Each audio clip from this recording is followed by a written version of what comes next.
Hello chess players! Welcome to the next Practical Endgames lesson. In this one we'll be talking about pawn majorities. So kind of similar to last themes, but how to create the passed pawn using your majority. So in this one, let's first cover the homework. So I think this was easy one. So at first glance it might look drawish endgame, but white has one final trick. If you paid attention in the previous video, you might remember this trick. So white gives a check here. King has to go somewhere. Let's say king b6, yeah, closer to the pawn. And then how do we win? We do the interference tactic we've seen. So obstructing the f line.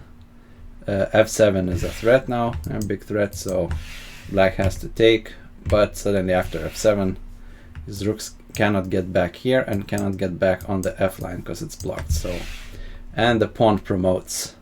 Of course, still we would need to win this sort of endgame. Queen against rook, yeah, but that's another matter. So good job if you found this. Let's move on. Here we have our first position from the model game, and you could think what to do with black here, yeah, what to play. Pause the video if needed. And black played the strong move queen d5, sacrificing even on e7 the pawn. Why he does that we'll soon see, but if he plays like this move, then white is still defending. So why did he sack the pawn on e7?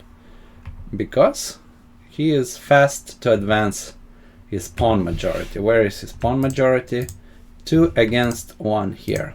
So he's not even caring about the pawn, just speeding up his pawn majority advance. And queen e4 was played in the game. I think white needed to do this move, kind of block maybe with the queen a bit and try to at least win one pawn this way. So this was a better option for white. They played queen e4, but now black just exchanges the queens, and simple strategy: push the majority, push the potential passed pawn, yeah, prospective passed pawn. And this a pawn will be super strong, supported by this bishop, this dark square bishop. So let's see how it went. Rook b7, push the pawn, takes, and of course we don't take, yeah, we push a3. And as often as it happens, an advanced pawn annuls any like strategic factors or even material factors in this position. So white tried to block the bishop, because it's a2 is a big threat, so e5 mostly forced. And how to play with black, yeah, what to do. I think f6, we need to open this diagonal, and we don't need to take the e2 pawn, yeah, it's not going anywhere. The most important thing is our passer, yeah, the strong passer. So at any cost we need to open this bishop diagonal. So bishop d4 was played in the game, intending to maybe put this bishop even back here to blockade. So other moves, yeah, f4 doesn't quite work. We just take and take on e2. After bishop d4, a2 is happening, and we're gonna follow up with, as you see, with the arrow, rook d8, and maybe invade even through here, yeah. So this is bad for white. Rook c5 was another move, trying to offer the exchange of this active c2 rook, but rook takes here, b4 for example, a2, yeah, again trying to exchange, but black remains with this active rook. Now rook b1 is a threat, so a6, but black finally catches this pawn. Yeah, a pawn is also advancing, but black catches it, and the diagonal opening of the diagonal is decisive after that. So bishop d4, let's get back to the game. Takes, bishop a1. If he takes on e5, then our pawn just basically goes through. rook b2, yeah, winning move. Rook b1 is unavoidable. So he had to keep this bishop, at least block the pawn. But now finally black catches, and you see how much later he just took the pawn on e2. First thing, most important priority was to open the diagonal. So b4, a2, rook b7 was played, rook f8. Now black is even using kind of two weaknesses. Yeah, they have one best pawn, which takes attention of white pieces, and he's going after f2 even. So king g2. And what do you think black could do now? Think a bit. And black played excellent move, bishop h8, preparing e4 to trade this blocker, and also pressure f2 with e4 using the pins. So rook a7 was played, e4.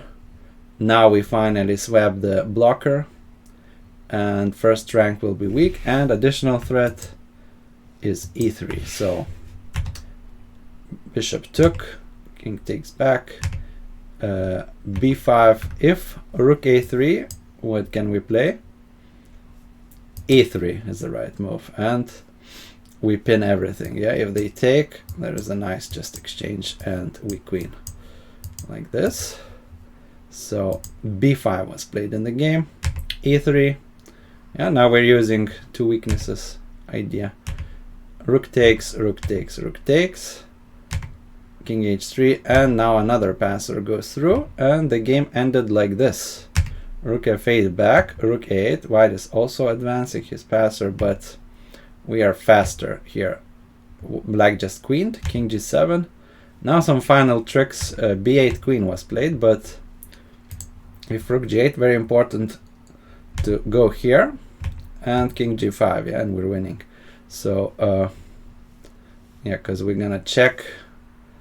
Let's say he queens, yeah, we're gonna do what? We're gonna checkmate actually, yeah, so that's why king g5 is better. So b8 queen was in the game, but now queen e6 was the final move, and in view of what? King g2, and we queen. And our queen just protects everything here, yeah, it protects g8. There is no checkmate. White cannot even check here, yeah, because rook is hanging, so white resigned here. Here we have a position white to play, and white is better thanks to his more favorable pawn structure. Why is that? The queen side, look at that, yeah, 2 pawns holding 3, so that already kind of pawns are equal in general, but that gives us like a pawn up position on the king side. You see 4 against 3 happening here. So we have a majority, but how to push it? So what do you think white should start with? Well, he played an interesting provocation move. King f4, like trying to provoke e5. And black went this way, e5. If he doesn't do it, let's say he waits, then we go e5 ourselves, and king is getting to more active position like this. And rook e7, yeah, if he goes for checkmate idea, I think we could play g4. Okay, and rook e7 if he waits, yeah, then again g4, and we're gonna create an outside pass pawn this way with an easy win. So e5 was played, bringing the king back, but now we have created kind of target where to bite on, and g3. So this maneuver king f4 becomes evident. Black can't prevent now f4 idea, you know, push the majority. So rook e7, f4, takes, king f6, rook d6, rook helping. We have the control of the d file. Yeah, pawns are equal, but as you see on the king side we are like pawn up. So e5, king f7, yeah, just bring it up, all the pieces, slowly push, no need to rush anywhere. And what to do now? Of course we go through f5, and finally white reaches f5 with his kings, which means after e6 there is no defense. So actually even here black resigned, because he's helpless. Yeah, he's helpless against this plan e6 and rook d7. So look at this passive king, yeah, and rook here, yeah. White is usually, there is a known kind of idea in the rook endgames, yeah, 3-goal idea. If you have 2 goals out of 3, you win the game. So white already has 2 goals, yeah, more active king, more active rook, yeah, not to mention maybe even 3 goals, yeah, this passer going through. So white is winning here. Let's see the next example.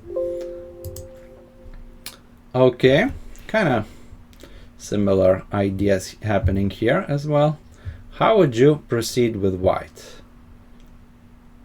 Okay, we have a majority again, 3 versus 2 on this flank. So what do? We start pushing the majority and eventually creating a passed pawn. So h3 is the move that starts the pawns rolling. So if white is rushing with f5, it might be a bit harder to create a rook e5, and it will take much longer, yeah, for us to create a passer.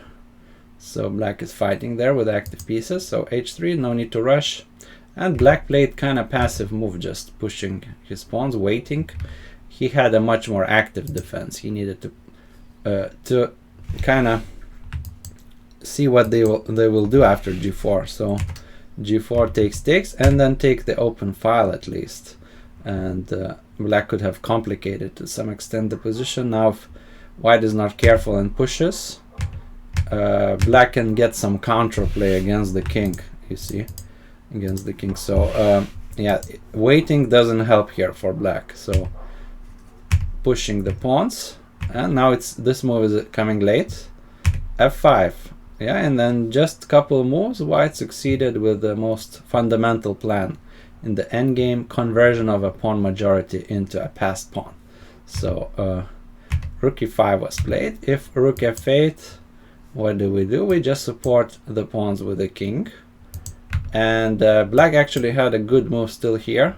You see how many defensive resources there are still, even in the worst position. So he could have taken the pawn and activated the rook once again. And white needs now to find knight g5 move, which keeps the edge, yeah, keeping this, using pins, keeping this square and so on. But if he takes the pawn, this is not a good move, because black starts checking, and it's not clear how white escapes these checks. So yeah, we cannot go here because this is coming with checks. So black still had this gf counterplay move, but they exchanged the rooks, which was bad mistake, I think.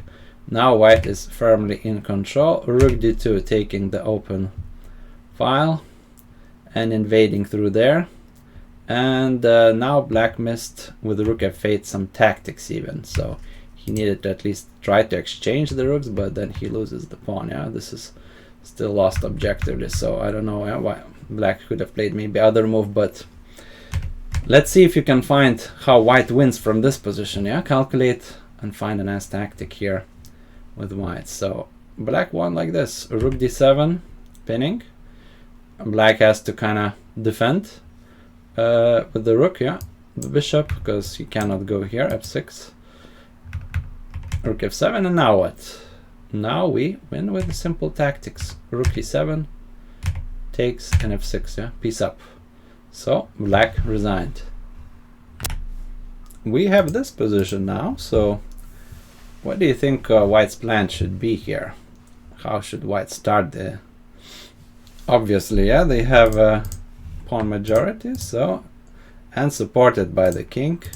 So this action is going to be happening on the queen side. We're going to start and push the pawns and create a passer on this side. So actually this structure is often arising from, for example, openings like c3 Sicilian, French Tarrasch, and others. Black is usually reluctant to swap too many pieces, because these two pawns against this one, they advance faster than black's majority, f4 against r3. So let's see how to play for white now. Not this move. White went b5, first move. Maybe you thought about c5, but c5 is a bit weaker. Why? Because black can maybe exchange a bit of pieces like this and still kind of hold, yeah, with the active rook. Oh, white has advantage for sure, but not so big as in the game move.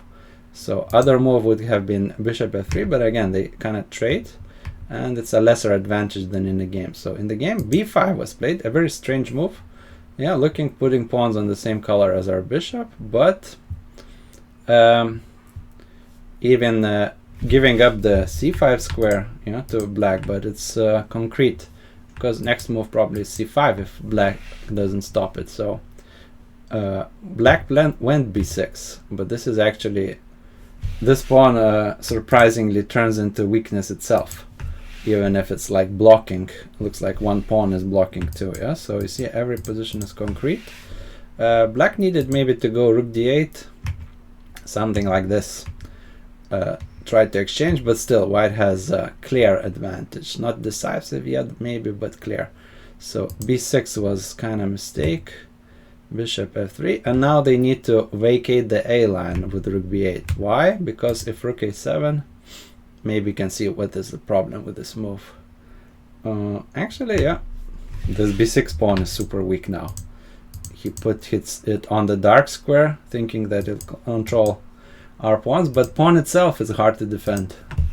So bishop f3, he had to give up the a file, and now some ideas for white are rook a6, knight a4, yeah, to attack the pawn, for example. So bishop c8 was played, preparing at last move the knight to the c5. Of course, white doesn't allow that, because now he pins the knight.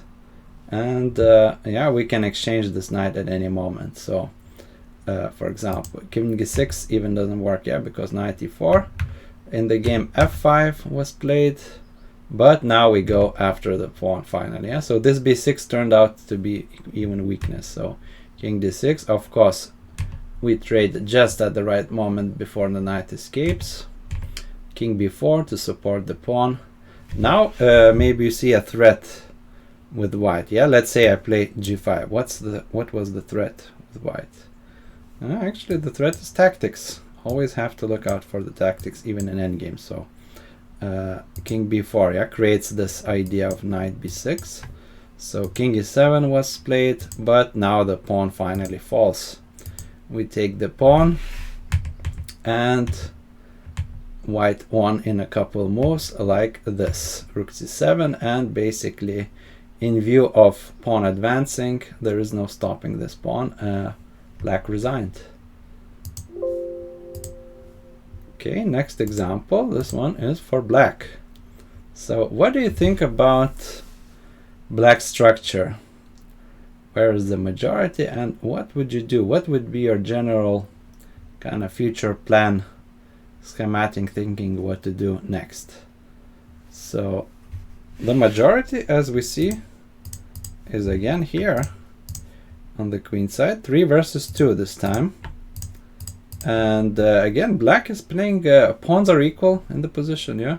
It's 7 versus 7, but white, having these double pawns, they cannot easily create their own passer on this king side. So while black is having 3 against 2, so basically black is playing like pawn up again, yeah? So pawn structure super important. And how should black start? They went b6.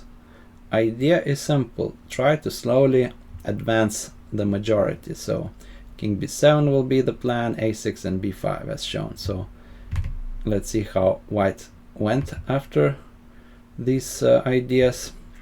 And now white made a mistake. They start exchanging the rooks, which is a bad idea. So general principle to keep in mind: when you have poor structure, worse than opponent, you should at least keep the heavy pieces, keep the rooks on the board. So the correct move was rook f1, trying to at least to get some counterplay with f5 later on. So and obviously, yeah, if we play g6, white will just advance. So that was their chance to still fight for a draw. This should be draw, like objectively. But starting to exchange rooks is not a good idea. So a6, bishop e1, yeah, and black traded all the rooks. And finally, we are pushing the majority and starting to create in future the passer. So suddenly 3 versus 2 became 2 versus 1, yeah, one step closer to create a passer. So knight d2 was played. If knight d6, then we just take and this pawn will fall like this, yeah, d6 pawn will fall. So knight d2 retreat happened, knight a5, b3, yeah, king advanced with the support of the pieces, and king c2. King e2 should have been played, maybe, just not to exchange another piece, yeah, just keep at least the pieces on the board to move the knight here, yeah. King e2 was needed to protect the e3 pawn. As we see in the game, this happened, so c4, and now white is kind of forced to exchange knights, so that's why king e2 was better. So now exchanging the knights, but basically pawns are equal, but we are playing the endgame like with the pawn up in general, yeah. So we created a passer, bishop endgame, and let's see how black converted this. King b5, g4, bishop c5, bishop c3, bishop f2, yeah, slow maneuvering, but yeah, f5 was provoked, but now e5 pawn is a bit of a weakness. Yeah, bishop d4 already threats, fe, bishop b2, slowly, black just doesn't rush anywhere. White has just to sit tight, so black can do whatever. And yeah, just couple of back and forth, the usual thing in this endgame. Yeah, black is searching for a winning plan. And finally bishop e1 idea, preparing c3 this time. So bishop d4, c3, bishop d6, king c4, and we're going after this e5 pawn, and that's how black won.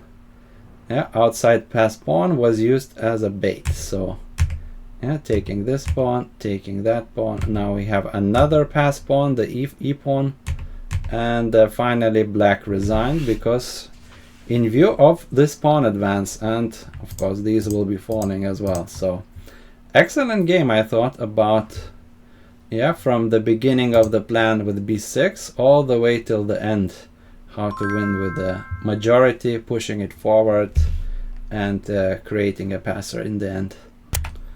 This final game is one of my favorites, how to create a passer. Maybe you can think here with white. White played an amazing move here in order to create a passer, so a bit of a hint there. So how should white play? And the right answer is e5 double exclam. White is willing even to sacrifice a central pawn to create a passer. So black took the pawn in the game. If they don't take it, then we take on d6 ourselves. Yeah, rook cannot take, c5 is a fork, so they will be forced to take with the pawn, but then we can gain advantage this way, still pushing the majority and getting a passer in the end. So d5, black accepted the challenge, but now what? b5, pawns start advancing, rolling, and black needed to go bishop e8. If they go bishop d7, that just kind of runs onto tempos. Yeah, knight is misplaced, then even worse, and knight d5, and with the threat of c6, white is just advancing fast. So bishop had to retreat here, so that's why maybe white was brave, yeah, to sack the pawn, because he's seen this line that bishop has to go here. c5, knight d7. Now what to do now? Yeah, how to support this pawn, what to do next? Knight d5 was played, yeah, re-establishing, yeah, the defense of the pawn, and knight is going actively attacking the pawn, e6. And what to do now? Should we retreat somewhere with the knight? Actually, knight jumped here, looks a bit strange. Yeah, looks like we're gonna maybe trap the knight there, but the knight is awesome. White has seen this, yeah, white is awesome to support this pawn. So king g7, c6, all concrete, yeah, takes. And look at that, yeah, for the central pawn, we gained this passer, super powerful passer. Black pieces are kind of tangled up here.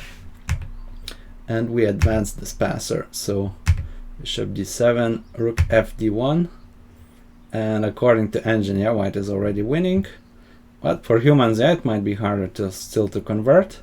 So bishop a4 was played in the game. If king f6, maybe you can think what to do next. Oh, tactics, yeah, always have to check out for tactics. Rook d7, knight d7, c8 queen, and we win a piece this way. So king f7, king f6 doesn't work. What if bishop blocks the pawn? Then we take it. If knight c8, then bishop a6. If rook c8, still bishop a6. And we are advancing kind of this way and winning material. So bishop a4 was played, rook d6, now king f6. If knight c8, then we just take it, bishop a6 again. King f6, rook b6. Actually, maybe I needed to ask a question here, yeah, but what is white doing? Basically, he's seen this idea of king f6, and he's seen the sacrifice. He's just eliminating the potential blockers of the pawn, so sacking the exchange, but we're gonna win it back. Yeah, if they take it, we're gonna win back the exchange, and we're up a piece even, yeah, so because we won the full rook back. So yeah, AB doesn't work. So in the game, I had to take with the king, rook b7. Yeah, now c8. Discovered check is a big threat, so king has to move back. If bishop d7, then we can still promote. And what's happening here? Yeah, why is white winning? Can you see? We just pin and win this way now. Okay, so king f6 was played, but now white is finally winning through the b line. Rook b8. The threat is just to take this rook and bring another rook to b8. So rook c8, trying to defend, but rooks are switching back and forth. So rook b8 was played, basically giving up the piece in the game, but there is no defense. Bishop d7, how white can win here? Think about it. Takes, bishop a6, yeah, and if bishop c8, then we have this move again, sacking the piece, but we're winning, yeah, we're queening here, like this. If after rook c1, if rook c7, they lose through the pin, yeah, they lose like that. If bishop d5, how can white win? Rook c8, bishop a6, yeah, like this. So in the game, what happened? Yeah, we are just breaking through here. Pawn will queen, or we win material. So black decided to give away the piece this way. But now conversion phase finally. Yeah, white is up a piece. Black has a couple of pawns, but they're even doubled here. Yeah, so easy win for such a player as white in this game. Yeah, grandmaster. So look how he converted. Yeah, he just basically didn't let black do anything, and piece is a piece. Yeah, here. So black resigned after this move. Yeah, f7 is falling. So super amazing game. One of my favorites, how to create a passer, and actually kind of flowing into our next video theme. We'll see. Sometimes you can sack the pawns and even sack the passer itself. So yeah, white gave up the central pawn even, yeah, just to create a passer this way. Amazing game, and let's see the final position, which will be your homework. So here it is. It's actually for black, so kind of try to use all the knowledge you gained from previous lessons and think about how black can win this position. Black to play and win. There will be needed some calculation. Yeah, this is a pawn endgame, so every tempo matters. So see you in the next videos. Thanks for watching, and bye bye.